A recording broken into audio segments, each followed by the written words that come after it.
Today, we're going to talk about something that affects all of us every day: income and expenses.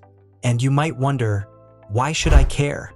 Well, understanding your money flow isn't just about keeping your bank account positive. It's about having the freedom to make choices that can make you happier and more secure in life. So, let's dive in and really understand what these terms mean and how they impact your daily life. Let's start with income. Simply put, income is the money you receive. It seems straightforward, right? But there's more to it. Most people earn money from a job. You work and get paid a salary or hourly wages. And there are other ways too, like earning tips if you work in a service job, or making sales if you run your own business. Also, then there's something called unearned income. This might sound strange. After all, how can you make money without working? Well, it comes from things like investments. If you own stocks, you might get dividends. If you have bonds, you earn interest. This type of earning is called passive income, which means you get it from investments or property without working daily for it. So, it's the dream, right? Earning money while you sleep. However, it's not all that simple. Remember, some of your income has to be paid to the government as taxes. Different kinds of income might be taxed differently, but taxes are a part of every paycheck. This is important to keep in mind when you're managing your money and making a budget. Now, let's shift gears and talk about expenses. Expenses are the money you spend. This includes necessary costs like rent, utilities, and groceries, and fun things like nights out, new gadgets, and vacations. But not all expenses are the same. We've got two main types: fixed and variable. Fixed expenses don't change from month to month, like your rent or insurance.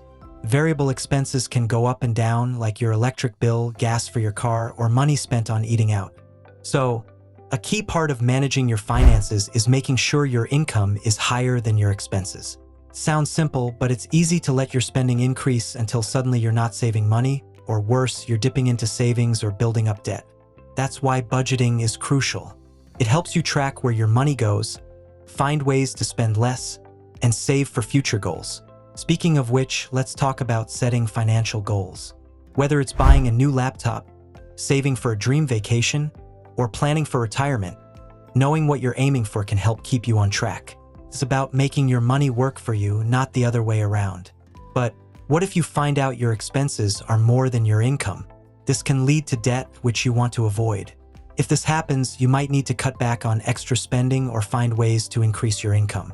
This could mean asking for a raise, taking on a side job, or learning new skills that could lead to a better paying job. Let's also consider emergencies and unexpected costs. Planning for regular expenses is one thing, but what about surprises like needing car repairs or paying for medical bills? That's where an emergency fund comes into play. This is money set aside just for unexpected expenses. And having this safety net helps prevent major financial problems. Also, it's important to understand the emotional side of money management. Handling income and expenses isn't just about numbers. It's also about your mindset. Stress over money is real, but taking control of your finances can bring you peace of mind. It's about making decisions that match your goals and values. So, as you advance in your career and possibly earn more, your financial strategy will need to change too. You might shift from paying off student loans to saving for a house, or you might start investing more. The key is to stay informed and adaptable. So then, mastering your income and expenses can lead to a life with less stress and more choices. It's about more than just numbers. It's about your life and your dreams. Keep an eye on where your money comes and goes, set goals, and adjust as needed. Remember, managing money isn't just for experts. It's a skill we can all learn.